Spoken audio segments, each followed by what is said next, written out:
Hello दोस्तों, क्या हाल है आप लोगों के। मैं ऐसी उम्मीद कर रहा हूँ कि आप सब बढ़िया होंगे और अपनी पढ़ाई कर रहे होंगे।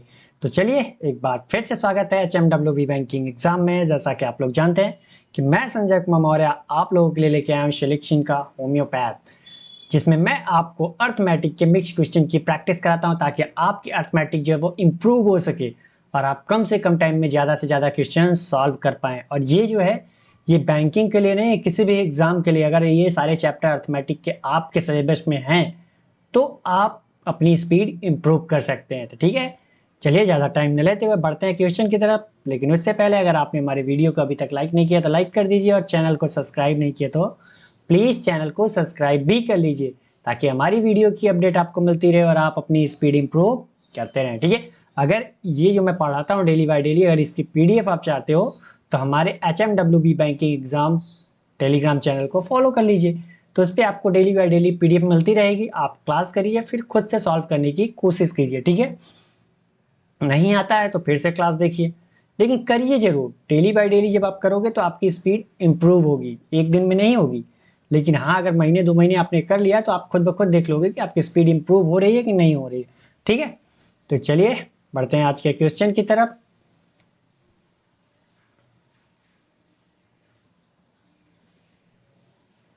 और आज का हमारा पहला क्वेश्चन है ये, आप इसे पढ़िए, सॉल्व करने की कोशिश कीजिए, फिर मैं बताता हूँ इसे करना कैसा। ठीक है, ये क्वेश्चन मैंने आपको बताया है, काफ़ी बार बताया है, और मैं ऐसी उम्मीद कर रहा हूँ कि आप इससे बिना पेन और पेपर उठाए माइंड में सॉल्व करके अब तक आंसर भी दे चुके होंगे। जब तक मैं कह रहा हूँ जितनी देर आपको पढ़ने में लगेगा उतनी ही देर आपको सॉल्व करने में लगेगा, मतलब पढ़ते ही आंसर आएगा। ठीक है, तो भूले तो नहीं है ना।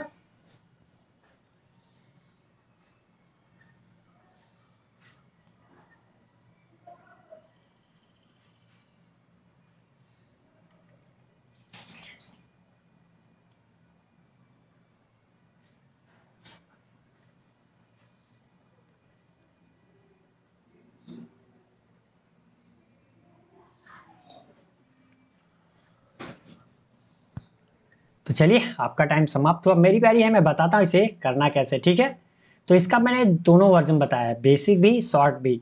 तो आपको बेसिक नहीं करना है, बेसिक मैंने बताया कि ये फॉर्मूला आया कहाँ से। ठीक है, तो चलिए बढ़ते हैं क्वेश्चन पे, पढ़ा फिर देखते हैं कि इसमें आंसर क्या आएगा। ठीक है, तो क्वेश्चन में कह रहा है मनोज किसी कार्य को जो है x+12 दिनों में पूरा कर सकता है, जबकि भुवन उसी कार्य को x+27 मतलब x+27 दिनों में पूरा कर सकता है। यदि दोनों मिलकर 7 काम करे तो वो उस कार्य को x दिनों में पूरा कर लेते हैं। तो x का मान बताना है। ठीक है, हमें तो मैंने आपको क्या कहा है कि अगर अलग अलग वो कार्य कर रहे हैं और दोनों मिलकर जो कार्य कर रहे हैं, अगर उससे टाइम जितना अधिक हो रहा है तो हम क्या करते हैं, उनका वही लेते हैं। जैसे अगर हमसे कोई पूछे तो x का मान क्या होगा, तो जाहिर से कुछ नहीं करना है, आपको क्या करना है कि x से ये मनोज कितना अधिक काम कर रहा है 12, और x से ये कौन का भुवन कितना काम कर रहा है 27। अंडर रूट में इनका गुणा करके अंडर रूट ले लेते हैं, वर्गमूल जिसे कहते हो। ठीक है, तो अब ये कितना आ जाएगा हमारा, 4×3 12 कर सकते हो, 9×3 27। तो अब इसके बाहर कितना आएगा, यहाँ 4 है तो 1 2 बाहर आ जाएगा, 2 3 है तो 1 3 ये बाहर आ जाएगा, 9 में से 1 3 बाहर आ जाएगा। तो ये कितना होगा, 3×3 = 9 × 2 = 18 डे लगेगा। x का मान कितना होगा, तो आप बताइए कि इसे सॉल्व करने में कितना सेकंड लगा। नन ऑफ दिस, कितना सेकंड लगा भाई, ज़्यादा से ज़्यादा 5 सेकंड। ठीक, तो आपने कर लिया ना, तो आप हमारे साथ जुड़े रहिए, ऐसे ही क्वेश्चन मैं कराता रहूँगा। तो अगला क्वेश्चन है हमारा ये, आप इसे पढ़िए, सॉल्व करने की कोशिश कीजिए, फिर मैं बताता हूँ इसे करना कैसे। ठीक है, आप क्वेश्चन को ध्यान से पढ़िए। मैं यही कहता हूँ कि क्वेश्चन आप ध्यान से पढ़ोगे तो जब अगली बार आप करने बैठोगे ना तो आपको पता चल जाता है कि हाँ ये क्वेश्चन मैंने किया हुआ है, और आपका कॉन्फिडेंस लेवल बढ़ जाता है। और जब कॉन्फिडेंस लेवल बढ़ता है आपको तो नहीं आता क्वेश्चन भी आप कर जाते हो। तो कॉन्फिडेंस लेवल अपना गिराना नहीं है, हाई रखना है। तो इसीलिए मैं कहता हूँ क्वेश्चन को 2-3 बार पढ़ा करिए, उससे 2 प्रॉफिट होती है, आपकी कॉन्फिडेंस भी बढ़ेगी क्वेश्चन को। और दूसरी बात, क्वेश्चन जब आप काफ़ी बार दो पढ़ते हो ना तो एग्जाम में जब बैठोगे तो आप क्वेश्चन पढ़ोगे एक बार ना तो आपको समझ में आ जाएगा कि दिया क्या है, पूछ क्या रहा है और करना कैसे है। दिया क्या है, पूछ क्या रहा है, वो तो पढ़ने से आ जाएगा जब आप डेली बाय डेली पढ़ोगे तो। और करना कैसे है, जितनी ज़्यादा आप प्रैक्टिस करोगे उतनी ही जल्दी आप कवर कर पाओगे कि कितन कैसे करना है। और जब आपको ये पता हो जाता है कि करना कैसे है, तो आधा कैलकुलेशन तुरंत के तुरंत माइंड में हो जाता है, क्योंकि सोचना नहीं है ना फिर कि इसको हम क्या करना है। आपको जाहिर सी पता हो जाता है कि अगर हमें ये उत्तर चाहिए तो हमें ये चीज़ें निकालनी पड़ेंगी अपने से। ठीक है, तो चलिए आपका टाइम समाप्त हुआ, मेरी बारी है, मैं बताता हूँ इसे करना कैसे। ठीक है, कह रहा है दो वस्तुएं पी और क्यू का क्रय मूल्य जो है 5 और 9 के अनुपात में है। वस्तु P को लाभ पर बेचा जाता है और Q को हानि पर इस प्रकार बेचा जाता है कि जो लाभ और हानि प्रतिशत है, क्या है, परसेंटेज की बात कर रहा है, बराबर है। साथ ही P और Q के विक्रय मूल्य का अनुपात भी दिया है। तो लाभ प्रतिशत ज्ञात करना है, तो आप नहीं बता सकते, जाहिर सी बात कर सकते हैं। यहाँ पे P और Q का दिया है क्या, कॉस्ट प्राइस, यह है रेशियो में कितना है, 5 और 9 का है। तो आप इसे मान नहीं सकते हो कि 5x एंड 9x, इसकी कॉस्ट प्राइस मान नहीं सकते। 5x रुपये है, 9x रुपये। सेलिंग प्राइस का भी रेशियो दे रखा है इसने कितना, 5 एंड 6 का, तो इसको भी तो आप मान सकते हो। अब इसको ये मत करना कि इसको x माना है तो इसको भी x मानेंगे, इसको y मान लेते हैं, तो ये क्या होगा, 6y। अब आप सोच रहे होंगे कि ये हमने एक ही क्यों माना, अलग अलग क्यों माना, सॉरी। ठीक है, तो आप बताइए कि जैसे मान लीजिए ये हमारा 20 और 25 है, कोई दो संख्याएं a और b, तो अगर मैं इसका रेशियो निकालना चाहूंगा तो क्या करूंगा, 5 से यहाँ पे गुणा किया, 5 चौका 20, 5 25, तो यहाँ पे रेशियो हमारा कितना आ गया, 4 एंड 5 का। तो हमने यहाँ पे क्या किया, यहाँ पे देखिए, तो हम यहाँ पे भी हमने क्या किया, 5 से भाग दिया, यहाँ भी 5 से ही भाग दिया, मतलब दोनों तरफ हमने क्या किया, सेम से भाग दिया। अगर हमें वापस ए बी संख्या चाहिए तो हमें क्या करना पड़ेगा, 5 से गुणा गुणा करना पड़ेगा और 5 से यहाँ भी गुणा करना पड़ेगा। ठीक है, तो यहाँ हमारा कितना आ जाएगा, वापस 20 और 25 आ जाएगा हमारा संख्या। तो यहाँ पे एक बात देखिए, हमने यहाँ पे 5 का किया तो यहाँ भी 5 का किया, इसीलिए हम क्या लेते हैं यहाँ पे, हमें यहाँ नहीं पता ना 5 और 9 के बीच में हमें कौन सी संख्या गुणा करनी है कि हमारी जो है कॉस्ट प्राइस आ जाए। लेकिन हाँ, इतना जरूर पता है कि हम जब भी गुणा करेंगे दोनों में सेम से करेंगे, क्योंकि रेशियो है, तो सेम से। तो हमने मान लिया कि वो हमारी संख्या जो थी जिससे हमें गुणा करना था वो x है। तो अब ये हमारी क्या आ गई, एक्चुअल वैल्यू। जैसे यहाँ पे हमने 5 का गुणा किया तो हमारा वापस कितना आ गया, 20 25 आ गया। तो यहाँ पे हमारी कितना आ गई कॉस्ट प्राइस, 5x रुपये, 9x रुपये। और यही कहानी यहाँ पे है। अब ये यहाँ पे अलग इसलिए किया क्योंकि यहाँ पे हमें नहीं पता ना किससे गुणा किया है, और जरूरी नहीं है कि भाई यहाँ पे x किया है वही संख्या यहाँ से भी हो, अलग भी हो सकता है। तो इसलिए हमने अलग माना है, जब तक कोई रिलेट ना करे। जैसे कहीं मान लीजिए अगर रिलेट कर दिया होता तो हम कर सकते थे, लेकिन कहीं किसी ने रिलेट नहीं किया तो हम क्या करते हैं, अलग अलग मानते हैं। इतनी बात समझ में आ गई, दिक्कत नहीं हुई होगी कि हम ऐसा क्यों करते हैं। ठीक है, मैं डेली ये चीज़ें नहीं बताता हूँ, लेकिन क्या है, हफ्ते में एक दिन बता देता हूँ, ताकि जो नए हमारे साथी जुड़े हुए हैं उनको ये चीज़ें समझ में आए। और मेरा मोटिव यही रहता है कि आपको एक एक पॉइंट समझ में आना चाहिए। तो आप बताइए अगर हमसे प्रॉफिट कोई पूछ ले, प्रॉफिट परसेंटेज पूछ ले, क्योंकि प्रॉफिट परसेंटेज और लॉस परसेंटेज की बात करें हो रही है, तो आप बताइए कि प्रॉफिट परसेंटेज आप निकालते कैसे। अगर कोई पूछे तो आप क्या कहते हो, selling price minus cost price, यही तो करते हो। Selling price minus cost price upon cost price into 100, यही तो करते हो। भाई नहीं समझ में आया, यहाँ पे ऊपर क्या लिखते हो, प्रॉफिट कितने का हुआ अपॉन कॉस्ट प्राइस इंटू 100, यही तो लिखते हो। और प्रॉफिट हमें कैसे पता चलेगा, अगर सेलिंग प्राइस ज़्यादा होगी कॉस्ट प्राइस में घटाएंगे तभी तो हमें पता चलेगा ना कि सेलिंग प्राइस से कितना अधिक बेचा, वही तो हमारा प्रॉफिट होता है। तो प्रॉफिट परसेंटेज निकल आएगा कि नहीं। अगर हमें से कोई लॉस परसेंटेज पूछे तो क्या करोगे, लॉस परसेंटेज में क्या होगा, जाहिर सी बात है कि आपको पता है कि जो हमने बेचा है, कॉस्ट प्राइस जितने में हमने खरीदा था उससे कम में बेचा है, तभी तो हमें घाटा हो रहा है। घाटा कब होता है ये आप भी बता सकते हो। तो cost price minus selling price upon cost price. भाई आप, अगर कोई पूछे आपसे कि प्रॉफिट हुआ या लॉस हुआ परसेंटेज में बताइए, तो आप किससे रिलेट करोगे, हमेशा कॉस्ट प्राइस से ही तो रिलेट करोगे कि कितने का घाटा हुआ कितने का फायदा हुआ। इसलिए हम क्या करते हैं, कॉस्ट प्राइस नीचे रखते हैं। ठीक है, अपॉन 100। तो बात तो वही हुई, यहाँ भी क्या, लॉस बटा कॉस्ट प्राइस इंटू 100 कर सकते हो। तो बातें समझ में आ गई होंगी कि ये आया कहाँ से, तो हम कर क्या सकते हैं। तो अब हमें बताइए यहाँ पे हमें क्या क्या दिया है, यहाँ पे कॉस्ट प्राइस भी दी है, सेलिंग प्राइस भी दी है, कॉस्ट प्राइस सेलिंग प्राइस। तो कह रहा है ना पी को प्रॉफिट पे बेचा जाता है, तो अब बताइए कि पी को प्रॉफिट पे, तो प्रॉफिट परसेंटेज और क्यू को लॉस पे तो लॉस परसेंटेज, लेकिन कह रहा है कि दोनों बराबर है तो हमने बराबर कर दिया। अब प्रॉफिट निकालना है तो हम क्या करेंगे, प्रॉफिट निकालना है तो हमें क्या करना है, हमें selling price minus cost price करना पड़ेगा। सेलिंग प्राइस हमारा इतना है, कॉस्ट प्राइस कितना है 5x है, यही तो है, अपॉन कॉस्ट प्राइस इंटू 100 करेंगे, बराबर कितना, लॉस हो रहा है तो लॉस हो रहा है तो cost minus selling price, cost minus selling price upon क्या होगा, कॉस्ट प्राइस। कॉस्ट प्राइस कितना है 9x है, कितना है 9x इंटू 100। बातें समझ में आ गई इतनी। तो यहाँ पे 100 तो दोनों तरफ कॉमन है, ये कैंसिल हो जाएगा, ये बटे में है x, x कैंसिल हो जाएगा। ठीक, अब यहाँ पे देखा जाए तो क्या है, 5 कॉमन लेंगे तो कितना आएगा यहाँ, 5 ऊपर 5 नीचे तो कैंसिल हो जाएगा, और 9 का गुणा इधर कर देते हैं तो कितना हो जाएगा 9y माइनस 9x, इधर कितना हो जाएगा 9x माइनस 6y।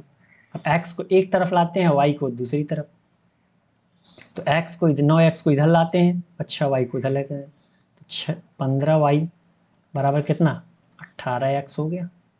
भाई इधर जाएगा जुड़ जाएगा, इधर जाएगा जुड़ जाएगा, तो 3 पचे 15, 3 छक 18।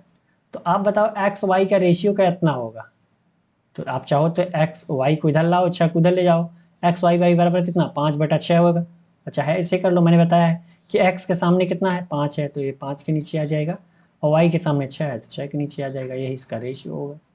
ठीक, अब आ जाते हैं, अब पूछ क्या रहा है, एक्स वाई का मान हमें मिल गया, अब हमसे कह रहा है ना प्रॉफिट परसेंटेज कितना होगा, तो प्रॉफिट परसेंटेज क्या हमारा आया था, यही तो हमारा आया था ये 5y minus 5x upon 5 into 5x sorry upon 100 into 100, तो यही तो हमारा आया था। ठीक, तो आप यहाँ पे चाहो तो ये रेशियो में है, जैसे यहाँ पे हमने 5x लिखा 9x लिया, यहाँ पे आप ये भी लिख सकते हो 5a लिख सकते हो, 6a लिख सकते हो इनका मान, या तो फिर ऐसे ही रहने दो क्योंकि कटेगा। यहाँ पे देखिए आप मान रख देते हैं, कितना होगा y का मान कितना है 6, तो 6 पंचे 30 a हो जाएगा, और यहाँ पे कितना होगा x का मान 5 है तो ये कितना होगा 25a, नीचे कितना हो जाएगा हमारा 5 का 5 में गुणा किया तो 25a आएगा हमारा, तो इंटू 100। अब इसको सॉल्व करोगे तो कितना आएगा, ऊपर कितना आएगा 5a बटा 25a इंटू 100, तो ए से ए कैंसिल, 5 से 5 कैंसिल, ये कितना आ जाएगा हमारा 20%। कितना आ गया हमारा 20%, तो कौन सा सही है हमारा ये वाला। तो क्वेश्चन बहुत लंबा नहीं था, ये तो मैं समझाने के लिए इतना आपको 3-4 मिनट ले लिया हूँ, 3 मिनट लगभग। ठीक है, तो समझ में आ जाए वो बड़ी बात है, जब आपको चीज़ें समझ में आ जाएंगी ना तो आप डायरेक्टली इतना करोगे, मैं कह रहा हूँ आप डायरेक्टली ये 100 भी नहीं लिखोगे, ये नीचे वाला x भी नहीं लिखोगे, डायरेक्टली आप इतना करोगे। इसको सॉल्व करने में आपको कितना समय लगेगा वो आप खुद ब खुद बता सकते हो। ठीक है, तो चलिए बढ़ते हैं अगले क्वेश्चन की तरफ, और अगला क्वेश्चन है हमारा ये, आप इसे पढ़िए, सॉल्व करने की कोशिश कीजिए, उसके बाद मैं बताता हूँ इसे करना कैसे। ठीक है,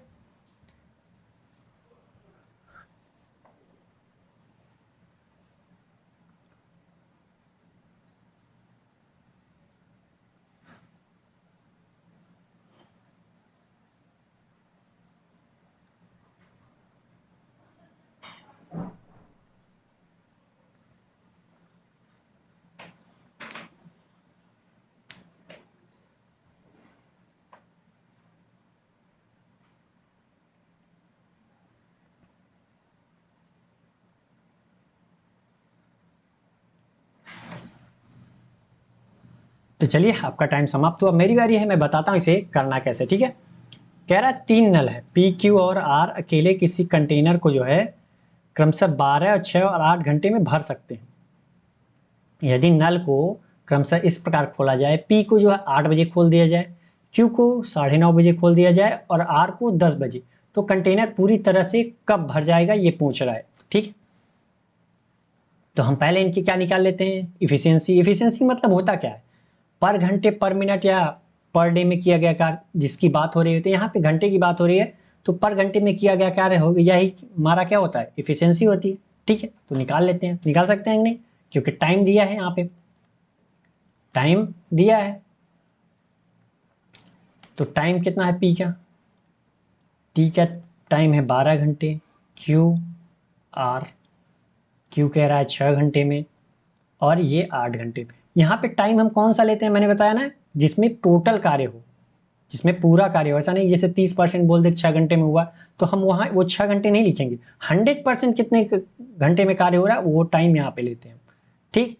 तो यहाँ पे हमें हमारा आ गया टाइम। अब टोटल वर्क की बात आती है, तो टोटल वर्क हम क्या यहाँ पे क्या लेंगे, हमने क्या है कि टोटल वर्क आप कुछ भी मान सकते हो, लेकिन हम क्या करते हैं कि टाइम का एलसीएम मानते हैं। एलसीएम क्यों मानते हैं, क्योंकि जब भी हम टाइम से टोटल वर्क में डिवाइड करते हैं तो हमारी क्या आती, इफिशियंसी आती, क्योंकि वर्क बराबर क्या होता है, इफिशियंसी इनटू टाइम। अगर हमें टोटल वर्क पता है और टाइम से डिवाइड किया तो हमें क्या मिलेगी, इफिशियंसी। इफिशियंसी मतलब पर घंटे, पर मिनट या पर डे का किया गया कार्य, ठीक। इतनी बात समझ आई। तो हम इनका क्या लेते हैं, एलसीएम। तो एलसीएम कितना होगा, 24 होगा। एलसीएम लेने का भी तरीका क्या है, सबसे बड़े वाले को 1 टाइम 2 टाइम 3 टाइम करते जाइए, उसके बाद बाकी अंकों से देखिए कट रहा है कि नहीं कट रहा है, जिससे सारे अंक कट जाए वही हमारा एलसीएम होता है, ठीक।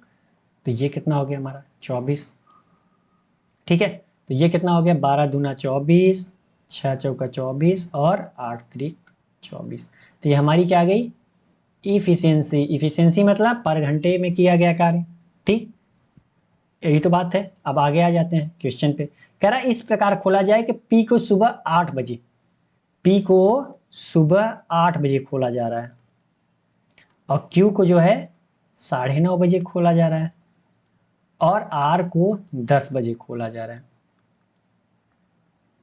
ठीक है, सुबह के। तो एक बात बताइए कि जब आर को खोला जा रहा है लास्ट वाले को, तो तब तक पी कितना भर चुका होगा, आप बता सकते हो, पी कितना कार्य कर चुका होगा, 2 घंटे कार्य कर चुका होगा, 2 घंटे वो भर चुका होगा, 2 घंटे तक पानी। और क्यू कितने देर तक भरा होगा, 0.5 आवर, मतलब आधा घंटे तक भर चुका होगा। और उसके बाद क्या है, ठीक। तो अब हम क्या करते हैं, पहले 10 बजे तक इनको भरते हैं, क्योंकि टाइम बराबर ले जाएंगे, और 10 बजे से क्या हो रहे हैं, सारे के सारे साथ में काम कर रहे हैं, तब कितना टाइम लगेगा, ठीक। तो हम बता सकते हैं ना। तो क्या करते हैं कि एक बात बताइए कि 10 बजे तक ये कितना कार्य कर लेगा, वर्क कितना करेगा। तो मैंने क्या कहा, वर्क बराबर क्या, efficiency into time. Efficiency P की कितनी है, 2, और टाइम कितना लग रहा है, 2। तो ये कितना काम कर लेगा, 2 दूनी 4, 4 वर्क कर लेगा हमारा, ठीक। और ये कितना देर, क्यू कितना देर कितना काम करेगा, भाई आधे घंटे काम कर रहा है, तो मतलब 1/2। इफिशियंसी कितनी है इसकी, 4। तो ये कितना वर्क करेगा, 2। तो टोटल वर्क हुआ कितना, सॉरी रिमेनिंग कितना बच गया, आप रिमेनिंग वर्क कितना बचा,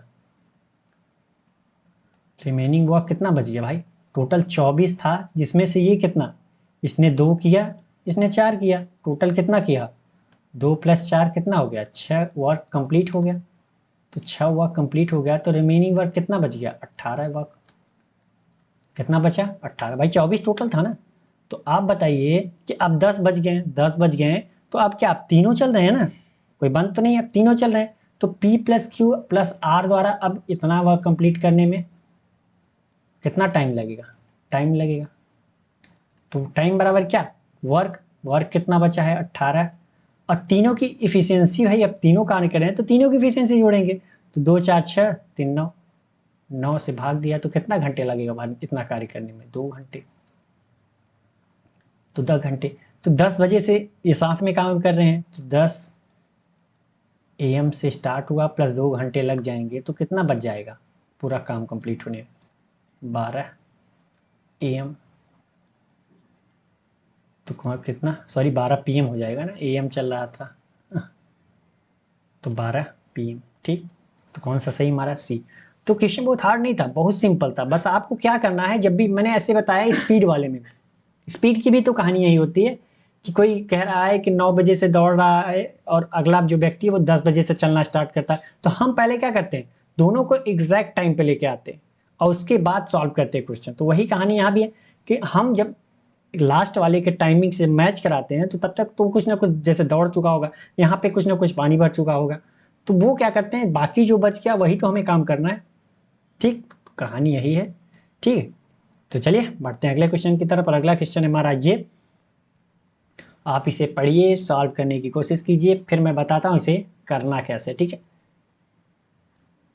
तो ये मत सोचिए कि इतना लंबा हो रहा है, लंबा नहीं हो रहा है। जब आप कैलकुलेशन करोगे तो जो मैंने टाइमिंग टोटल वर्क निकाला है वो उसको सॉल्व करने में आपको ज़्यादा से ज़्यादा 10 सेकंड लगेगा, और बाकी जो वर्क कंप्लीट हुआ उसको भी 10 सेकंड लगेगा, और बाकी जो अदर बच गया वो 10 सेकंड में, मतलब 30-35 सेकंड में आपका क्वेश्चन कंप्लीट हो जाएगा, अगर आपने प्रैक्टिस ठीक ठाक कर रखी है तो।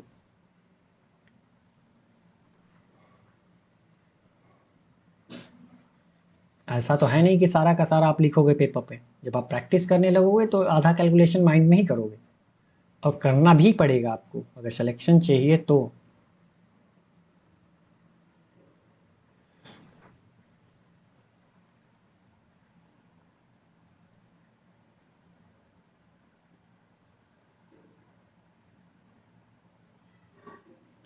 तो चलिए, आपका टाइम समाप्त हुआ, मेरी बारी है, मैं बताता हूँ इसे करना कैसे, ठीक है। तो क्वेश्चन में कह रहा है 4 वर्ष बाद पिता पुत्र और पुत्री की आयु का अनुपात 8, 4 और 3 था। वर्तमान में पिता की आयु जो है पुत्री की आयु से 30 वर्ष अधिक है। तो 4 वर्ष पहले पुत्री की आयु कितनी थी ये पूछ रहा है, ठीक है। तो हम किसकी बात हो रही है, फादर और सन एंड डॉटर की। इनका रेशियो दे रखा है कितना, 8, 4 और 3 का। लेकिन ये रेशियो है किसका, 4 साल बाद का। 4 साल बाद का मतलब प्रेजेंट एज से 4 साल, जो प्रेजेंट टाइम चल रहा है उससे 4 साल बाद की बात हो रही। तो एक बात बताइए कि अगर हम इसको मान लें कि उस समय 4 साल बाद इनकी एज कितनी, 8x, और ये कितनी 4x हो जाएगी, इनकी कितनी 3x। तो ये मैंने बताया ना कि एक्स एक्स सब में क्यों लिया, ठीक, क्योंकि रेशियो में था। तो ये क्या थी, 4 साल बाद। अब प्रेजेंट एज इनकी कितनी हो जाएगी आप बता सकते हो भाई। 4 साल पहले अगर ये इतना इनकी एज थी तो 4 साल घटा देते हैं सब में, तो इनकी प्रेजेंट एज आ जाएगी। तो कितनी होगी, 8x-4। ये कितनी होगी, 4x-4। और ये कितनी होगी, 3x-4। इनकी प्रेजेंट एज पता चल गई। अब आ जाते हैं क्वेश्चन पे। कह रहा है वर्तमान में पिता की आयु पुत्र की आयु से 30 वर्ष अधिक है। वर्तमान में पिता की आयु, फादर की आयु, और कह रहा है पुत्री की आयु, डॉटर की आयु से 30 वर्ष अधिक कौन है, फादर अधिक है। तो अगर हम डॉटर में 30 वर्ष जोड़ दें तो ये क्या हो गए, अब दोनों बराबर, फादर भी बराबर डॉटर भी बराबर। फादर के बराबर डॉटर हो गई कि नहीं हो गई, ठीक।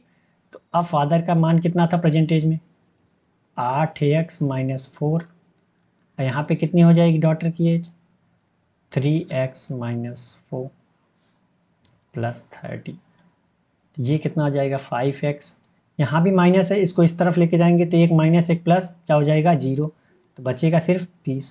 तो x का मान कितना आ गया, 6 आ गया, ठीक। तो पूछ रहा है 4 वर्ष पहले पुत्री की आयु कितनी थी, मतलब 4 वर्ष पहले मतलब क्या हो गया, 4 वर्ष पहले का मतलब होता है कि प्रेजेंट एज से 4 साल पहले, ठीक है।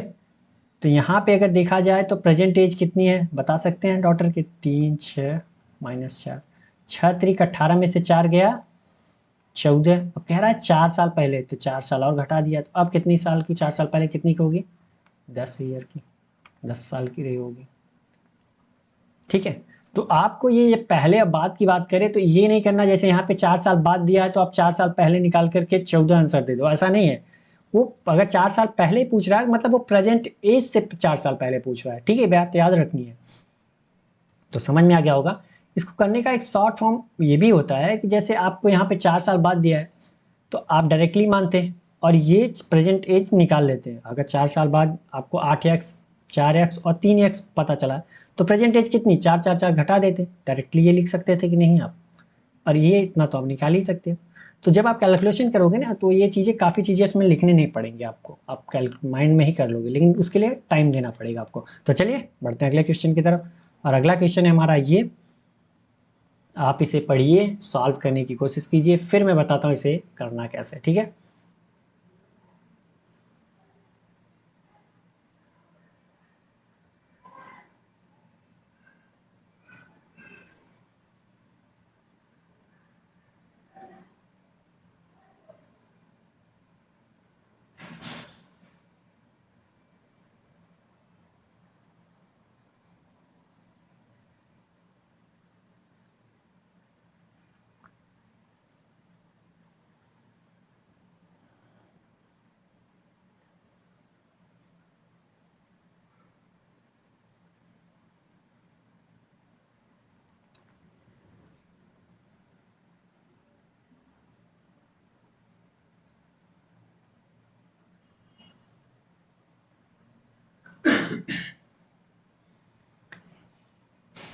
तो चलिए आपका टाइम समाप्त हुआ, मेरी बारी है, मैं बताता हूँ इसे करना कैसे है। ठीक है, क्वेश्चन में कह रहा है कि भारतीय स्टेट बैंक ने ब्याज जो है दर 4% से घटाकर 3.5% प्रतिवर्ष कर दिया।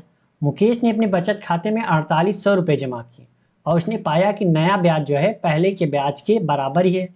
तो मूल जमा राशि कितनी थी? तो मूल मतलब पहले उसने कितना जमा कर रहा था। ठीक है, तो एक बात बताइए कि वो बोल रहा है कि नया ब्याज और पुराना ब्याज जो है बराबर है। तो एक बात बताइए किसकी बात कर रहा है यहाँ पे? उसने ये चीज़ नहीं बोला है कि कंपाउंड इंटरेस्ट पे, तो हम क्या लेंगे? Simple interest.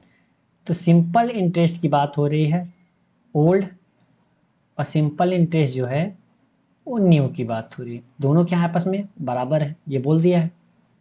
ठीक, पहले और बाद की बात कर सकते हो या न्यू या ओल्ड की। तो इसका फॉर्मूला क्या होता है?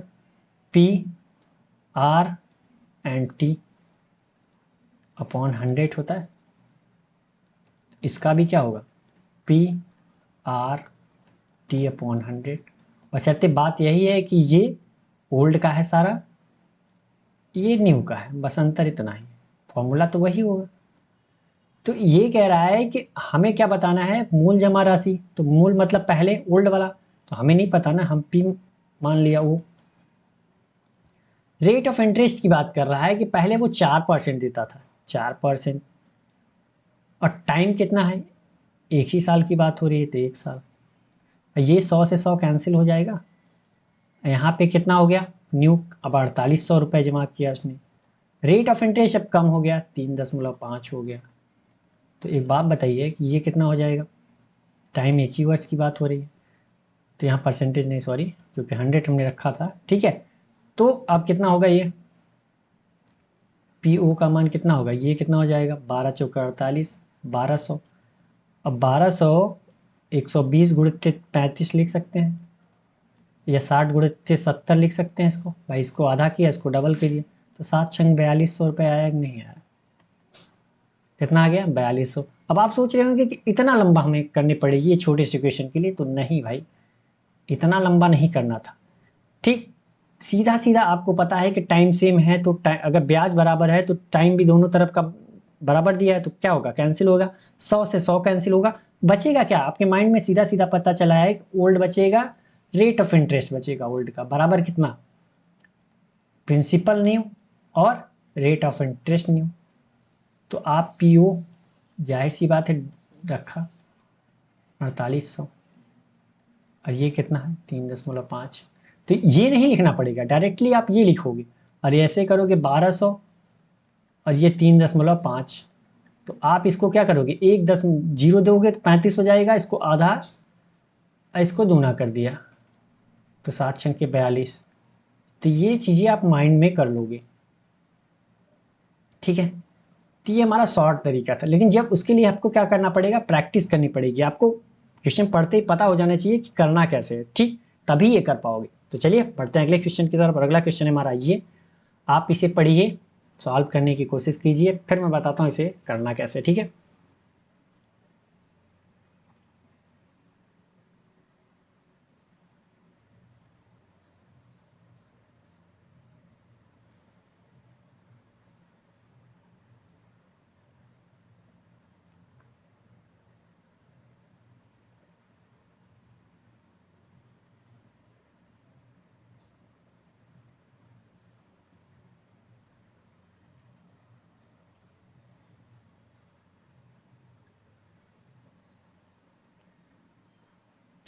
क्वेश्चन पढ़ने के बाद अगर आपको लग रहा है कि नहीं होगा तो कोई दिक्कत नहीं, आप 2 बार पढ़िए, फिर क्या करिए कि आप अपने से सोचिए कि आप इसमें क्या कर सकते थे। बेसिक से कर सकते थे, शॉर्ट फॉर्म, जो भी तरीका आपको समझ में आए वो आप कैलकुलेट करिए, भले 2-4 मिनट लगता है, कोई दिक्कत नहीं। उससे क्या होगा कि आपको समझ में तो आएगा ये चीज़ें हमने किया, नहीं हुआ। फिर बाद में अगर आप हमारे वीडियो देख रहे होंगे तो आपको लगेगा अच्छा ये ऐसे करना था। जब अगली बार आप करोगे ना, तो जो आपने गलती की है वो नहीं करोगे, क्योंकि आपको याद हो जाएगा वो चीज़ें, गलतियाँ आपकी। ठीक है, तो चलिए आपका टाइम समाप्त हुआ, मेरी बारी, मैं बताता हूँ इसे करना कैसे। कह रहा है 5 लगातार सम संख्याओं का औसत 24 है। यदि अगली 4 लगातार सम संख्याओं को भी जोड़ दिया जाए तो प्रारंभिक औसत की तुलना में ठीक कितनी वृद्धि या कमी होगी? कितनी वृद्धि या कमी होगी, ये पूछ रहा है। तो आप एक बात बताओ कि अगर हमें टोटल बताना हुआ तो कैसे करेंगे, क्योंकि आपको पता है कि क्या होता है एवरेज बराबर क्या होता है, एवरेज बराबर क्या होता है total sum upon number of number, total number, यहाँ नंबर की बात हो रही है तो टोटल नंबर। अगर हमें टोटल सम चाहिए तो हम क्या करेंगे, एवरेज में नंबर से गुणा कर देंगे। तो एवरेज हमारा कितना है 24, ठीक। और क्या है, कितनी संख्याएं हैं, नंबर कितने हैं 5 संख्या, तो 5 से गुणा किया तो अब कितना हो गया, ये टोटल सम हमारा कितना है 120 आया, ठीक। लेकिन कह रहा है कि अब यहाँ से तो हमें प्राप्त हो गया, लेकिन ये एक चीज उसने बोली है कि 5 लगातार सम संख्याओं का औसत 24 है, तो टोटल सम तो हमें मिल गया। तो एक बात बताइए कि आपको अगर कह रहा है 5 लगातार सम संख्याओं का औसत, तो सम संख्याएं कौन कौन सी होती, 2 4 6 8 10, मतलब अगर हम मान लें, हमें पहली संख्या तो पता नहीं है कौन सी है, भाई कुछ भी हो सकती है ना, 2 4 6 8 तो होगी नहीं। तो अगर हम पहली संख्या हम मान लें कि हमारी ए है सम, तो अगली संख्या क्या होगी, जाहिर सी बात है कि अगर ए में 2 जोड़ दिया तो अगली संख्या होगी। जैसे अगर हमारी पहली संख्या मान लीजिए 2 है, तो अगली संख्या क्या होती है 4, तो हम क्या करते हैं उसमें 2 जोड़ते हैं ना, तो 2 जोड़ा, तो अगली संख्या फिर क्या होगी 6 होगी, तो फिर 4 में फिर क्या किया 2 जोड़ा, तो वही कहानी यहाँ भी है।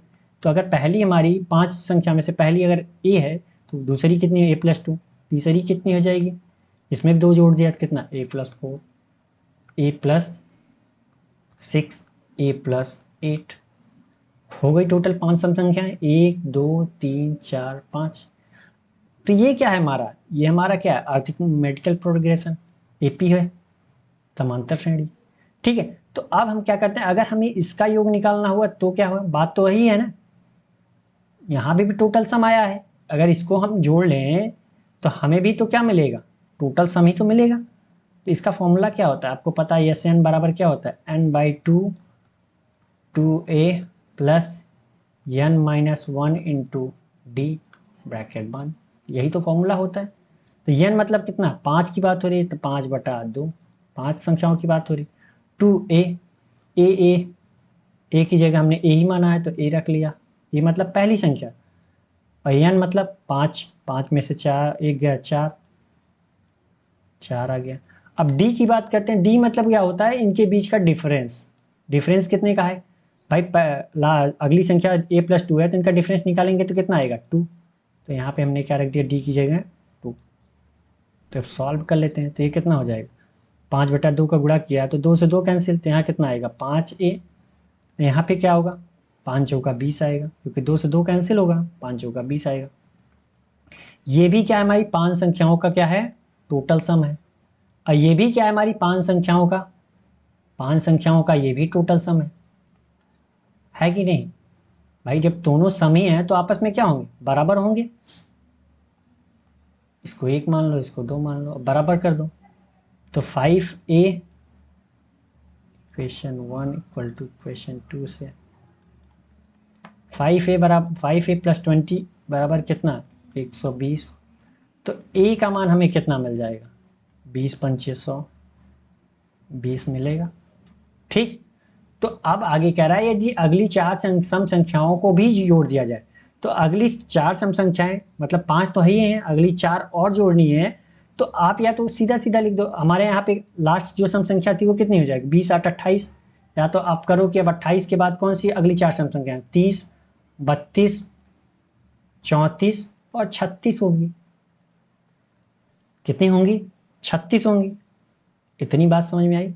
या तो आप सीधा सीधा क्या करो, आप यहाँ से टोटल क्या निकाल लो कि भाई 5 तो सम संख्याएं थी, 9 टोटल सम संख्याओं को कर लो, तो 9 की अगर हम टोटल सम संख्याएं निकालें a+2 a+3 कहाँ तक, आगे तक 9 तक, टोटल 9 सम संख्या लेनी है, ठीक।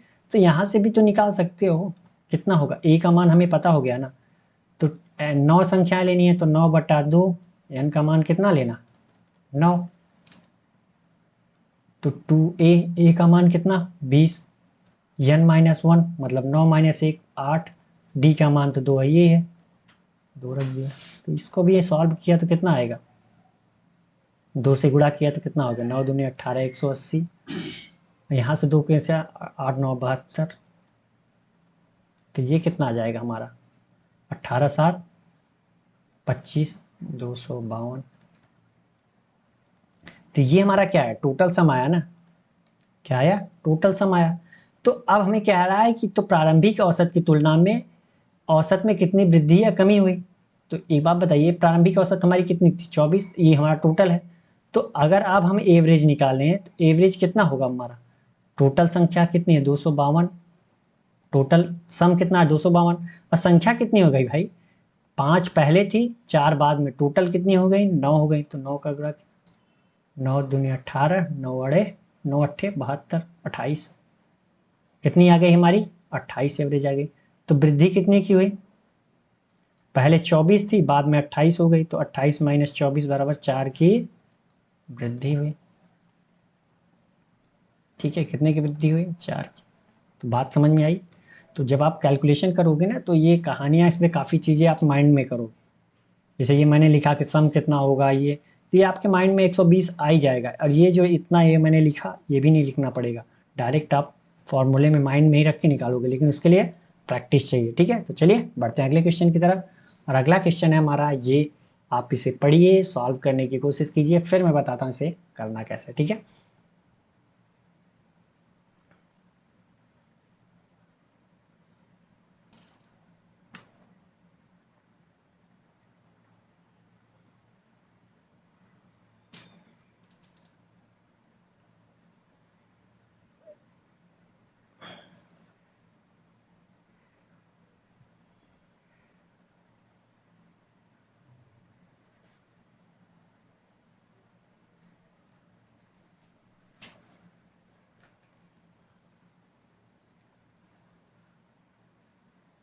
तो चलिए आपका टाइम समाप्त हुआ, मेरी बारी है, मैं बताता हूँ इसे करना कैसे। ठीक है, कह रहा है वार्षिक समारोह के दौरान 1724 चॉकलेट 3 कक्षाओं पी, क्यू और आर में बांटी जानी थी।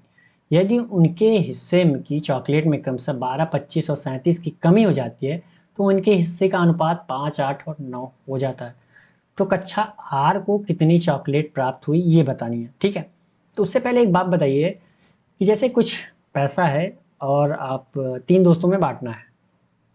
ठीक है, तो आपको तो बांट दिया गया, अब क्या मिला है ये हमें नहीं पता। ठीक है, बांट दिया गया, लेकिन कह रहा है कि उसमें से आपको कुछ ना कुछ सबको निकाल दिया गया, कुछ ना कुछ निकाल लिया गया सबका। तो जब से सबसे कुछ ना कुछ ले लिया गया, तो अब उनके बीच क्या है, कुछ बचा होगा सब तीनों लोगों के बीच। तो अब उनका रेशियो क्या आएगा, कुछ रेशियो आ जाएगा, अगर रेशियो निकालना चाहेंगे। ठीक, रेशियो आ जाएगा। तो अगर मैं पूछूं कि उनको कितना चॉकलेट मिला, तो आप क्या कहोगे, आप यही कहोगे ना कि जो उनके पहले चॉकलेट थे जो हमने लिया, बाद में अगर हम जोड़ दें तो वो चॉकलेट टोटल चॉकलेट के बराबर होगा। तो यही कहानी यहाँ भी है। तो क्वेश्चन पे आते हैं, ज़्यादा समझ में आएगा। ठीक है, तो यहाँ पे कह रहा है कि वार्षिक समारोह के दौरान 1724 चॉकलेट, ठीक, पी क्यू आर को बांटी जानी थी। यदि उनके हिस्से के चॉकलेट में 12, 25 और 37 की कमी हो जाती है, तो उनके हिस्से में 5 और 8 और 9 हो जाता है। तो आर को कितनी चॉकलेट प्राप्त हुई। ठीक है, तो निकालने के बाद क्या हो रहा है कि उनके हिस्से का अनुपात कितना है, 5 और 8 और 9, किसके, क्लास पी और क्यू और आर का रेशियो दिया है। निकालने के बाद कह रहा है कमी के बाद, कमी के बाद का रेशियो दिया है। तो एक बात बताइए कितना दिया है, 5, 8 और 9 का रेशियो दिया है। तो हम मान लेते हैं कि इनके पास कितनी चॉकलेट अभी भी है कमी के बाद, 5x, 8x और कितनी है, 9x। इतनी बात समझ में आई। ठीक, कितनी, 9x। तो अगर ये कमी के बाद है तो एक्चुअल में कितना मिला होगा इनको, कमी के बाद इनके पास इतने इतने चॉकलेट हैं, तो एक्चुअल में कितना मिला होगा। भाई 12 चॉकलेट जो हमने इनसे लिया था, किससे, पी से, अगर हम इनको दे दें तो एक्चुअल में इनको कितना मिला होगा, इतना। अगर मैं इनको दे दूं 25 चॉकलेट, तो इनको एक्चुअल में कितना मिला होगा, इतना। 37 इनको दे दूं तो कितना मिला होगा चॉकलेट, इतना। देखा जाए तो एक्चुअल चॉकलेट इनकी इनकी कितनी है, इनकी कितनी है, 5x प्लस 12 और 8x प्लस 25, इनको कितना, 9x प्लस 37। ये क्या है हमारी टोटल एक्चुअल चॉकलेट, और ये भी क्या है कि 1724 चॉकलेट 3 लोगों में बांटनी थी, तो यही तो चॉकलेट हमने क्या किया, इनको तीनों को बांटा, तो ये कितने बराबर होगा। अब हम तीनों को जोड़ लेते हैं, अगर हम तीनों को जोड़ लेते हैं इनको तीनों को, तो कितना हो जाएगा, 8 5 13 और 13 9 22x, प्लस ये कितना हो जाएगा, 12 25 कितना 37, 37 दूना 74, 74 बराबर कितना भाई, ये भी हमारी टोटल चॉकलेट हो गई। और कह रहा है ना 1724 चॉकलेट बांटा है उन्होंने, तो 1724 चॉकलेट तो एक बराबर होगा, तो 22x बराबर कितना 1650, तो x बराबर कितना आ जाएगा, ये कितना होगा 8 2 दूनी 4 5, तो 75 होगा x का मान। x का मान कितना होगा 75 होगा। तो पूछ रहा है तो इसके हिस्से का अनुपात इतना हो जाता है, तो r को कितनी चॉकलेट प्राप्त हुई, एक्चुअल में पूछ रहा है कि r को कितनी चॉकलेट मिली थी, तो आप बताओ कितनी मिली थी, इतनी ही तो मिली थी। कितनी चॉकलेट एक्चुअल में मिली थी, इतनी, तो 9 75 x का मान रख दिया प्लस 37, तो सॉल्व कर लेते हैं। 9 का अगर 75 का 10 में गुणा किया जाए तो कितना होगा 750, लेकिन फिर 75 घटा दिया जाए क्योंकि 9 ही बार करना था, तो 75 घटाएंगे तो कितना आएगा 625 आएगा, प्लस कितना 37 जोड़ दीजिए, तो ये कितना हो जाएगा 675 आएगा, सॉरी ठीक, तो ये जोड़ेंगे कितना 712 चॉकलेट आएगा, कितना मिला 712, तो कौन सा सही है हमारा, ये वाला, ठीक। तो ये था सॉल्व करने का तरीका कि कमी के बाद अगर दे रहा है तो हम क्या करते हैं मान लेते हैं, और जो जिसने की कमी की हमने उसका क्या किया जोड़ दिया वापस उसको, और जोड़ करके भाई जो एक्चुअल थी ये भी एक्चुअल हो गई अब, ठीक, दोनों को जोड़ करके x का मान निकाल जो हमने माना था वो हम निकाल सकते हैं। ठीक है, चलिए बढ़ते हैं अगले क्वेश्चन की तरफ, और अगला क्वेश्चन हमारा ये, आप इसे पढ़िए सॉल्व करने की कोशिश कीजिए, फिर मैं बताता हूँ इसे करना कैसा है। ठीक है, तो इसके मैं 2 मेथड बताऊंगा आपको, एक प्रॉपर बेसिक से आप कैसे करोगे, एक इसे शॉर्ट फॉर्म में आप कैसे कर सकते हो।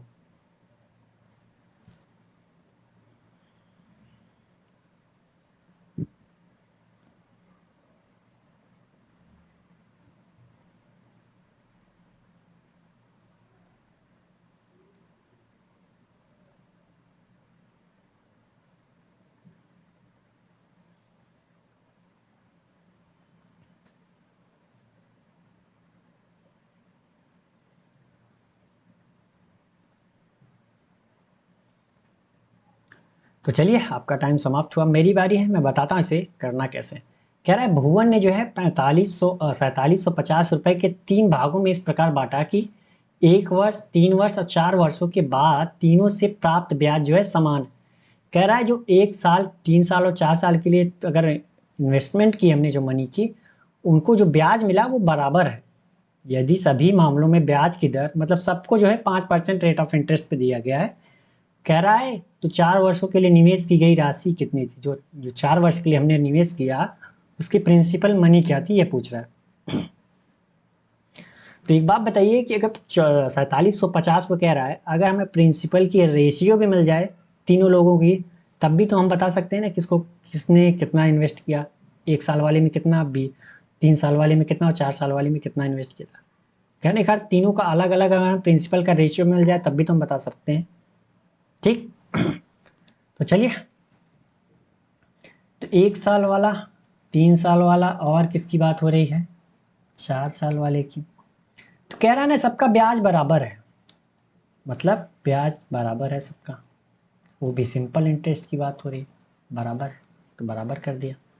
तो आपको फॉर्मूला पता है PRT/100, हम मान लेते हैं कि P के लिए जो इसने इन्वेस्ट किया वो x रुपए इन्वेस्ट किया, और R का मान कितना होगा 5%, तो बराबर है, और टाइम कितना है भाई 1 साल अपॉन 100, यही तो होगा फॉर्मूला। तो ये हमारा प्रॉपर बेसिक है। ठीक, और यहाँ पे कितना होगा, हमने मान लिया कि यहाँ पे हमने y इन्वेस्टमेंट किया, कितना इन्वेस्टमेंट किया y इन्वेस्टमेंट किया, और कितने साल के लिए, रेट ऑफ इंटरेस्ट 5, टाइम जो है 3 साल अपॉन 100 रखते जाइए। हम यहाँ पे हमने z मान लिया इन्वेस्टमेंट किया, और 5 4 और अपॉन 100, इतना समझ में आया। ये हमने यहाँ पे 1 साल वाले के लिए x y और z का अलग अलग इन्वेस्टमेंट किया, ठीक है। तो यहाँ से कैंसिल हो जाएगा भाई, 100 सब में है। इसके बराबर हमने मान लिया के, जो हमारा जो ब्याज था वो के था, कोई दिक्कत नहीं, हमने मान लिया के है इनका ब्याज। तो एक बात बताइए, यहाँ पे 5 है, यहाँ पे भी 5 है, यहाँ पे भी 5, ठीक। तो यहाँ से 1, यहाँ से कितना 3y, यहाँ से 4z बराबर के। अगर आप नहीं भी मानोगे कि तो कोई दिक्कत नहीं है, आप चाहो तो आप ऐसे करो, यहाँ x और y ले लो 3y, तो x y का रेशियो कितना आएगा, x और y का रेशियो कितना आएगा, 3 और 1 का आएगा।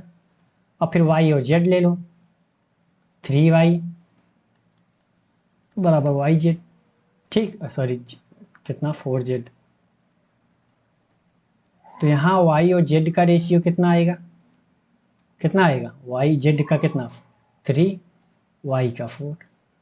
तो भाई y तो यहाँ भी है, यहाँ भी है, तो कॉमन यहाँ पे 1 है, यहाँ पे 4 है, बराबर होना चाहिए ना, बात तो एक ही प्रिंसिपल की हो रही है y की। तो यहाँ पे विचार करेंगे, तो यहाँ पे विचार करेंगे, तो यहाँ कितना हो जाएगा 12, 4 और यहाँ 4 3 तो है ये है। तो एक्स वाई और जेड का रेशियो मिल गया कि नहीं हमें, एक्स वाई और जेड का रेशियो कितना हो गया 12, वाई का मान 4 और जेड का मान 3। यहाँ से भी निकाल सकते थे, आप चाहो तो के करके, एक्स का मान के बटा, वाई का मान के बटा 3, जेड का मान के बटा 4 करके तीनों का रेशियो निकालोगे, के कैंसिल हो जाएगा, सॉल्व करोगे तब भी इतना ही आएगा, ठीक है। तो एक्स वाई और जेड का मान हमें मिल गया रेशियो। तो आप बताओ कि एक्स को कितना 12 यूनिट, 4 वाई को 4 यूनिट और जेड को 3 यूनिट। आप चाहो तो ये भी मान लो कि इसका प्रिंसिपल कितना था 12, वाई का 4a और इसका मान लो चाहे 3a। भाई ए का सब में किया तो टोटल प्रिंसिपल हमारा कितना, ये तो प्रिंसिपल है एक्स वाई जेड ना, तो हमारा क्या है टोटल प्रिंसिपल 12 4 16 3 19a। 19a बराबर कितना 4750। टोटल प्रिंसिपल हमारा कितना था तीनों को मिला के 4750। तो a बराबर कितना आ जाएगा 19 दूना 38, 19 से 95, 250। जब a बराबर 250 आ गया तो हमसे पूछा है किसका 4 साल वाला, 4 साल वाले में हमने कितना इन्वेस्ट किया था जेड, तो जेड का मान पूछ रहा है, जेड मतलब 3 है, तो 3a का मान कितना होगा 3 गुणित 250, तो ये कितना होगा 750 होगा। तो कौन सा सही होगा हमारा है ई वाला। बात समझ में आई। क्वेश्चन बहुत हार्ड था, बहुत हार्ड नहीं था, बहुत सिंपल था, ठीक है। तो ये हमारा प्रॉपर बेसिक मेथड था। तो अब आ जाते हैं दूसरा रेशियो में, शॉर्ट मेथड पे, कि आप शॉर्ट में इसे कैसे कर सकते थे। अगर मैं आपसे कहूं कि आप शॉर्ट में इसे ऐसे कर सकते थे, क्योंकि बोला है ना तीनों का जो है ब्याज जो है वो सेम है।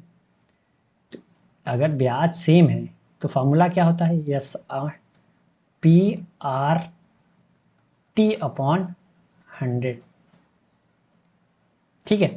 तो अगर कह रहा है ब्याज ये भी कांस्टेंट है तीनों के लिए, ठीक, और रेट ऑफ इंटरेस्ट भी सबका 5 है, ये भी कांस्टेंट है, और क्या कह रहा है कि ये तो कांस्टेंट है, ये है, ये भी फिक्स है।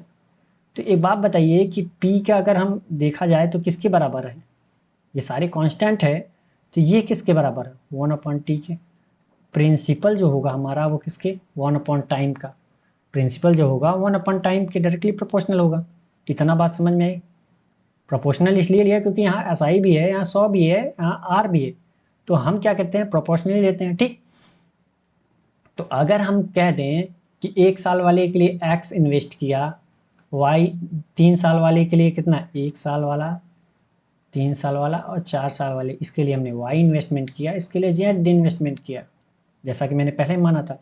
तो ये क्या होगा, अगर ये हमारी प्रिंसिपल का रेशियो है तो टाइम क्या होगा उल्टा, टाइम का उल्टा होगा, जबकि टाइम दिया है इसने, जो दिया है उसका उल्टा। तो यहाँ पे किसका रेशियो आएगा, एक्स का रेशियो कितना आएगा 1/1, ये किसका आएगा 1/3, ये कितना आएगा 1/4, यही तो आएगा, क्योंकि यहाँ पे प्रिंसिपल टाइम का उल्टा, चाहे तो टाइम प्रिंसिपल का उल्टा, बात वही हुई, ठीक है। तो यहाँ पे हमने प्रिंसिपल एक्स वाई जेड माना, तो टाइम क्या होगा उसका उल्टा, टाइम का उल्टा होगा ना प्रिंसिपल मारा, तो हमने क्या किया रख दिया। अब इसको अगर सॉल्व करोगे तो क्या करना है, नीचे का एलसीएम लेके सब में गुणा कर दो, तो कितना होगा 4 3 12, 12 का अगर गुणा सब में हम कर दें मान लो, तो कोई दिक्कत नहीं होनी चाहिए। मैंने क्या कहा है, जो भी करेंगे सब में करेंगे। तो यहाँ कितना आ गया 12, यहाँ कितना आएगा 4, यहाँ कितना 3। तो 12, 4 और 3 एक्स वाई जेड का रेशियो कितना आ गया 12, 4 और 3। तो 12 और 4 3 के रेशियो में डिवाइड कर दीजिए। तो आप चाहो तो इसे 12A 4A एंड 3A मान लो। तो ये कितना आ जाएगा 19A बराबर टोटल प्रिंसिपल हमारी कितना 4750। ए बराबर कितना 250, ये बराबर 250। तो 4 साल वाला बोला है ना, तो 4 साल वाला कौन सा है हमारा 3A। 3 गुणित 250 मतलब 750। तो कौन सा सही है हमारा ये वाला। ठीक, तो ये शॉर्ट मेथड था कि जो जो कांस्टेंट है उसको कांस्टेंट कर दिया, और जो दिया है और जो पूछ रहा है उसके बीच हम रिलेशन निकाल लेते हैं। ठीक है, अगर ये डायरेक्टली होता, जैसे P directly proportional to T होता, तो आप क्या करते, यहाँ पे जो मैं 1/, लिखा 1/, नहीं लिखते, डायरेक्ट लिख के इसको क्या करते हैं सॉल्व कर लेते हैं। समझ में आ गया, बढ़ते हैं अगले क्वेश्चन की तरफ। और अगला क्वेश्चन है हमारा ये, आप इसे पढ़िए, सॉल्व करने की कोशिश कीजिए, फिर मैं बताता हूँ इसे करना कैसे। ठीक है,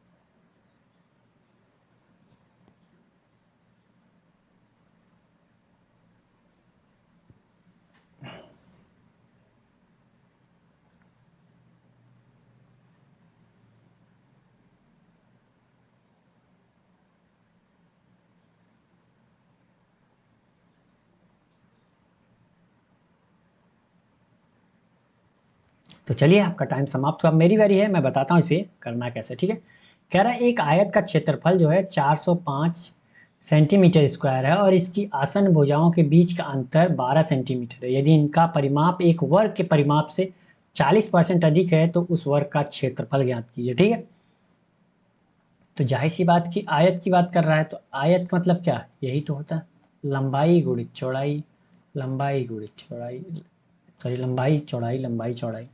तो इसका आयत का क्षेत्रफल कह रहा है ना, तो आयत का क्षेत्रफल, क्षेत्रफल क्या होगा लंबाई गुणित चौड़ाई बराबर कितना 405 सेंटीमीटर स्क्वायर दिया है। कह रहा है इसकी आसन भुजाओं के बीच का अंतर, मतलब क्या आसन भुजा मतलब क्या, ये इसकी और इसकी बात कर रहे हैं बगल वाले की। आसन मतलब क्या, यहाँ पे भी दिया है एडजेसेंट मतलब पड़ोसी के। तो L माइनस बी बराबर दिया है कितना 12 सेंटीमीटर बोला है, इनके बीच का अंतर कितना है 12 सेंटीमीटर। इतनी बात समझ में आई आपको। तो अगर हम मान लेते हैं कि, तो L बराबर कितना हो जाएगा 12 प्लस बी होगा।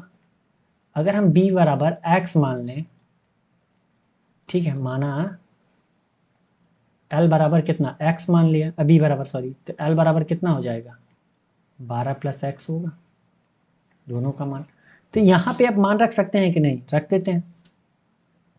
आप चाहो तो यहाँ से भी डायरेक्टली रख सकते हो कि b को b रहने देते हैं, L की जगह b 12 प्लस b रख देते हैं, तो कोई दिक्कत नहीं। ठीक है, तो ये कितना आ जाएगा हमारा 12 प्लस एक्स और इंटू एक्स बराबर कितना 405। सॉल्व कर लेते हैं इसको, सॉल्व किया तो कितना आएगा हमारा 12x प्लस एक्स स्क्वायर। ठीक, और ये कितना आ जाएगा 405।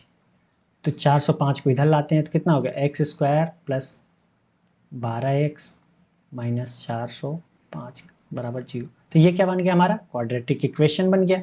अब सॉल्व कर लेते हैं, तो सॉल्व करेंगे तो कितना 405 का ऐसा खंड करना है कि हमें क्या आना चाहिए 12 आना चाहिए। तो एक बात बताइए कितना होगा 27 गुणित 15, भाई 15 ત્યાં 45 और 15 न 30 300, 15 सत्ते 105, तो 405 हुआ कि नहीं। और घटाने पे क्या हो रहा है 12 हो रहा है।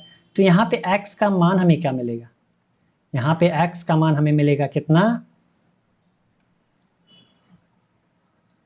माइनस का 27 और प्लस 15। तो हम माइनस वाला तो लेंगे नहीं, तो x का मान कितना आ जाएगा हमारा 15। जब x का मान हमारा 15 आ गया तो b का मान कितना, इसको मिटा देते हैं। क्वाड्रेटिक इक्वेशन तो सॉल्व कर ही लोगे ना भाई, ऐसा तो है नहीं कि वो भी तो नहीं सॉल्व कर पाओगे, तो मैं एक दिन उसके भी क्लास लूँगा पूरी प्रॉपर डिटेल में, ठीक है। तो यहाँ पे कितना आ जाएगा हमारा, b का मान कितना मिल गया हमें 15, और l का मान कितना हो गया हमारा 12, 12 + 15 मतलब 27 मिल गया दोनों। अब आ जाते हैं क्वेश्चन में आगे पे, कह रहा है यदि इसका परिमाप एक वर्ग के परिमाप से 40% अधिक है। तो एक बात बताइए, आयत का परिमाप की बात हो रही है और किसकी बात हो रही है, वर्ग के परिमाप से। तो ज़्यादा कौन है, आयत का परिमाप 40% अधिक है। अगर मैं भी इसको 40% अधिक कर दूं तो क्या हो जाएंगे, आपस में बराबर हो जाएंगे। 40% अधिक मतलब क्या होता है, 40% का मान कितना होता है 2/5। तो 40% अधिक मतलब कितना, 5 से 40, 5 का 40% कितना 2, मतलब 2 अधिक मतलब 7/5। तो ये चीज़ें मैंने बताई हैं पूरी प्रॉपर डिटेल में कि 7/5 कैसे हम लिखते हैं, ठीक है। तो अब वर्ग का परिमाप कितना होता है 4a, चारों भुजाओं का योग ही तो होता है। तो वर्ग में तो चारों भुजाएं क्या होती हैं, बराबर होती है ना, ए। तो चारों भुजाओं को जोड़ दिया तो कितना होगा 4a × 7/5। और वर्ग आयत का परिमाप क्या होता है 2, भाई 2a 2b। अब इसको सॉल्व नहीं कर सकते, एल बी का मान हमें कितना मिला है 2, और ये कितना होगा जोड़ दिया 15 27 कितना 42 बराबर कितना 4a × 7/5। तो 7 छंग के 42, ठीक। और ये कितना हो जाएगा 4 से यहाँ 1 2 कैंसिल हो जाएगा, 3 बच जाएगा ये। तो ये कितना हो जाएगा a बराबर कितना आ जाएगा हमारा 15। तो हमसे पूछा क्या है वर्ग का क्षेत्रफल, तो वर्ग का क्षेत्रफल कितना भाई a² मतलब 225 सेंटीमीटर स्क्वायर। तो कौन सा सही है, ए वाला। तो क्वेश्चन बहुत हार्ड था, बहुत हार्ड नहीं बहुत सिंपल था, ठीक है। तो मैं उम्मीद कर रहा हूँ कि आप समझ गए होंगे और आपने सॉल्व करने की कोशिश की होगी। तो अगला क्वेश्चन है हमारा ये, आप इसे पढ़िए, सॉल्व करने की कोशिश कीजिए, फिर मैं बताता हूँ इसे करना कैसे, ठीक है। बात समझ में आ रही है।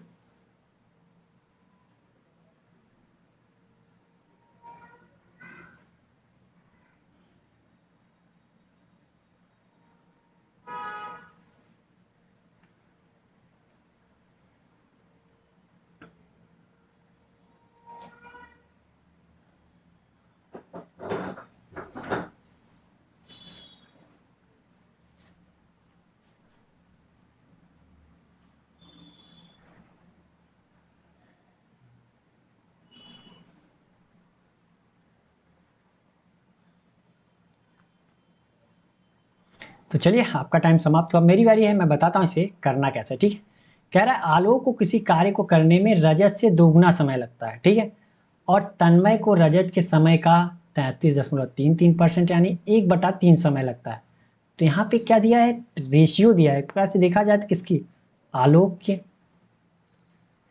और किसकी, रजत की, आर। मैं पूरा पूरा नाम लिख रहा हूँ, कोई दिक्कत नहीं, आधा भी लिख सकते हैं, और तन्मय की, ठीक है। कह रहा है कि तन्मय को रजत के समय का 33.33%, रजत तन्मय को रजत के समय का 33.33% मतलब क्या, अगर मैं इसको मान लूँ कि 3 टाइम लग रहा है, 3 लग रहा है, तो इसका 1/3 कितना रजत को तन्मय को लग रहा है। तो 1/3 मतलब कितना, 3 का 1/3 करोगे, 3 से 3 कैंसिल, 1 बच जाएगा। अब क्या यहाँ पे कह रहा है आलोक को किसी कार्य को करने में रजत से दोगुना समय लगता है, रजत से दोगुना समय लगता है। तो रजत 3 अगर लग रहा है तो आलोक को कितना टाइम लगेगा, अच्छा ये रेशियो मिल गई यहाँ किसकी, टाइम की। आप चाहो तो अलग अलग रख सकती हो, जैसे यहाँ पे अगर देखा जाए तो आलोक और रजत को अलग अलग ले लो, कह रहा ना कि रजत से दुगुना टाइम, तो रजत को अगर 1 मानोगे तो इसको कितना दोगुना टाइम कर लो। यहाँ पे बात कर लो फिर रजत की और किसकी, तन्मय की। कह रहा है ना इसका 1/3 लगता है, तो अगर इसको 3 मान लेते हैं तो इसको 1 लगेगा। तो r यहाँ पे 1 है, यहाँ पे 3 है, तो क्या करेंगे बराबर करेंगे 3, तो यहाँ 3 का गुणा करेंगे, तो वापस जब सॉल्व करोगे तो यही इतना आएगा। तो धीरे धीरे अगर आपको नहीं आता तो ये सॉल्व करना सीखो अलग अलग, फिर रिलेट करना सीखो, क्योंकि टाइम बचाना है आपको। ठीक है, इतनी बात समझ में आ गई। तो एक बात बताइए, अब आगे आ जाते हैं क्वेश्चन पे। ये समझ में आ गया, ये मिटा देता हूं मैं। ठीक,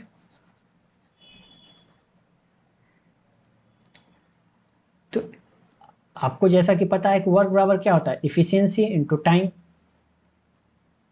अगर टोटल वर्क सेम है, मैंने क्या कहा, टोटल वर्क एक ही कार्य हो रही है, तो मतलब दोनों के लिए सेम का वर्क हुआ। तो अगर सेम दोनों के लिए है तो इफिशियंसी किसके डायरेक्टली प्रोपोर्शनल होगी, 1/टाइम के। तो यहाँ पे भी क्या होगा, अगर ये टाइम ये दिया है तो इफिशियंसी कितनी होगी, जाहिर सी बात है उल्टा हो जाएगा। टाइम अगर देखेंगे तो इफिशियंसी 1/t होगी, उल्टा हो जाएगा।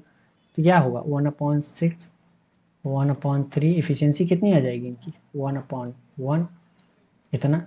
अब इसको सॉल्व करोगे तो इफिशियंसी कितनी आएगी, मैंने क्या कहा, इनके बटे वाला जो है डिनोमिनेटर का एलसीएम लेते हैं और गुणा कर देते हैं सब में, तो इनका एलसीएम कितना होगा 6 ही होगा। 6 का सब में गुणा कर दो तो कोई दिक्कत, कोई दिक्कत नहीं। तो ये कितना आ जाएगा 1, 2 और 6 आ जाएगा। ये हमारी क्या आ गई, इफिशियंसी की रेशियो आ गई। कह रहा है यदि वे तीनों मिलकर किसी कार्य को 8 दिनों में पूरा करते हैं, तो आप बताओ कि ये तीनों, तो आप चाहो तो ऐसे ही मान लो कि तीनों का टोटल कितना हो गया, 6 2 8 1 9, ये क्या है इफिशियंसी। अगर ये तीनों 8 दिन में करते हैं तो इनका टोटल वर्क कितना आएगा निकल के, भाई तीनों साथ में काम कर रहे हैं तो क्या होगा वर्क, इफिशियंसी, इफिशियंसी तीनों की कितनी है 9, टाइम कितना है 8, तो 9 8 72 वर्क होगा टोटल। आप चाहो तो ए बी भी मान सकते हो, ए मान लो, बी बी में मान लो, तो यहाँ 9 ए मानोगे या तो 9 बी, जो भी ए मानोगे, तो यहाँ कितना आएगा 72 ए आएगा। तो बात वही हुई, मैंने कितनी बार बताया। अब कह रहा है कि रजत अकेले उस कार्य को, तो रजत का टाइम, टाइम कितना लगेगा, टोटल वर्क कितना है 72, और रजत की इफिशियंसी कितनी है 2 हमें मिली है, तो 2 से भाग दिया तो कितना आएगा 36। इतनी बात समझ में आई, कितने दिन 36 दिन लगेंगे। अगर आपको डाउट हो रहा है तो अगर आप यहाँ पे क्या करते, यहाँ पे मानते एक ए, यहाँ पे किसका इफिशियंसी 2a मान लेते, इसकी 6a मान लेते, तो यहाँ पे कितना आता 9a आता। तो यहाँ पे हमारा टोटल वर्क कितना आता भाई, टोटल वर्क कितना आता हमारा 72 आता भाई, क्योंकि ये 9a में 8 से गुणा किया तो 72 है, तो यहाँ पे 72 है। और फिर क्या करते हैं, रजत की इफिशियंसी से भागते हैं, रजत की इफिशियंसी कितनी है 2a, तो 2a, ए से ए कैंसिल होता, तब भी तो 36 दिन आता। बातें समझ में आई कि मैं कहना क्या चाह रहा था, समझ में आ गया होगा आपको। ठीक है, तो ये कितना दिन आया 36 दिन ये वाला, तो समझ में आ गया होगा। तो आज के लिए बस इतना ही, क्योंकि हमारे 10 क्वेश्चन पूरे हो चुके हैं, तो आज के लिए बस इतना ही। अगर ये मेरा पढ़ाना आपको अच्छा लग रहा है तो वीडियो लाइक करके ही जाना, और अभी तक आपने अपने दोस्तों के साथ शेयर नहीं किया तो प्लीज़ उनको भी शेयर कर दो यार, ताकि उनको भी इस वीडियो की प्रॉफिट मिल सके और वो भी अपनी स्पीड इम्प्रूव कर सके। और अभी तक आपने चैनल को सब्सक्राइब नहीं किया तो प्लीज़ चैनल को सब्सक्राइब भी कर लो, ताकि हमारी वीडियो की अपडेट आपको मिलती रहे और आप अपनी स्पीड इम्प्रूव करते रहें। तो चलिए मिलते हैं नेक्स्ट डे एक नए क्वेश्चन और एक नए जोश के साथ, तब तक के लिए थैंक यू, बाय बाय।